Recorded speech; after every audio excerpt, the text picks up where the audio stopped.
Mes chers élèves, les abonnés de ma chaîne, bienvenue à cet épisode consacré à la structure interne du globe terrestre. Pour télécharger les documents de cet épisode, visitez les liens au-dessous de la vidéo dans la description.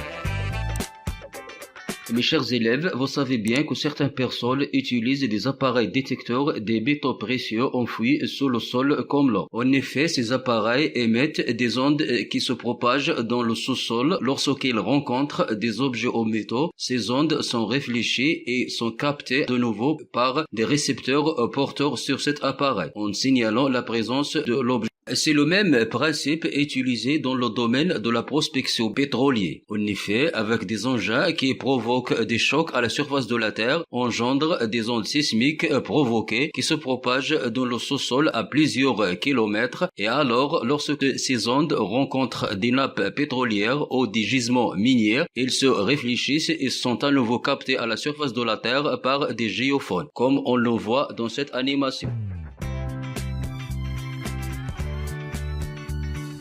Mes chers élèves, avec la même technique, on a décrit la composition et la structure interne du globe terrestre, c'est-à-dire on a déterminé les différentes enveloppes internes du globe terrestre, en exploitant les ondes sismiques naturelles dues au séisme, en particulier les ondes de profondeur qui sont les ondes P et S. Alors, on va savoir comment on a déterminé la structure interne du globe terrestre avec les ondes sismiques dans cette vidéo. Mes chers élèves, vous savez bien que les ondes P et S ont les caractéristiques suivantes. Leur vitesse varie en fonction de la densité et de la solidité du milieu de propagation. Leur vitesse augmente dans les milieux plus denses et plus solides. Le trajet de ces vitesses est dévié ou bien réfléchi lorsque ces ondes rencontrent des discontinuités à l'intérieur du globe terrestre. En effet, après plusieurs prises de mesure des vitesses des ondes P, on a réalisé un diagramme type de variation de la vitesse des ondes P et S en fonction de la profondeur du globe terrestre.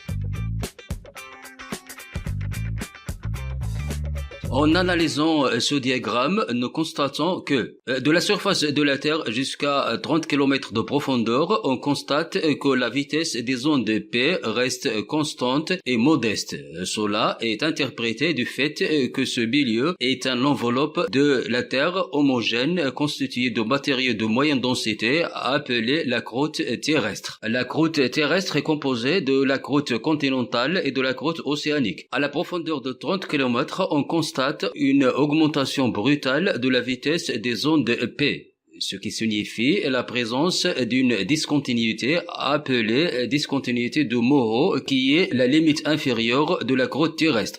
Au-delà de 30 km, la vitesse reste élevée due au fait que ce milieu est un milieu plus dense que la croûte terrestre, formant une enveloppe appelée le manteau supérieur. De 150 km jusqu'à 750 km de profondeur, on constate une diminution de la vitesse des ondes P, du fait qu'elles traversent un milieu moins solide de nature visqueuse appelé astélosphère. L'ensemble de la croûte terrestre et du manteau supérieur solide constitue la lithosphère qui se flotte sur l'astélosphère. Au-delà de 750 km de profondeur, on constate une augmentation de vitesse, ce qui signifie à cette profondeur existe une enveloppe plus dense appelée le manteau inférieur. Vers 2900 km de profondeur, on constate à nouveau une diminution brutale de la vitesse des ondes P, due à la présence d'une discontinuité appelée discontinuité de Gutenberg, limite inférieure du manteau inférieur. Vers la profondeur de 5100 km, on constate une augmentation brutale de la vitesse des ondes P, due à la présence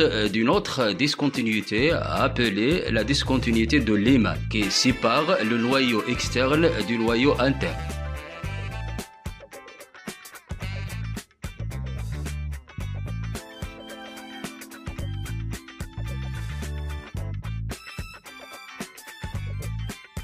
Mes chers élèves, comme exercice, on va colorer les différentes enveloppes du globe terrestre en utilisant les couleurs indiquées.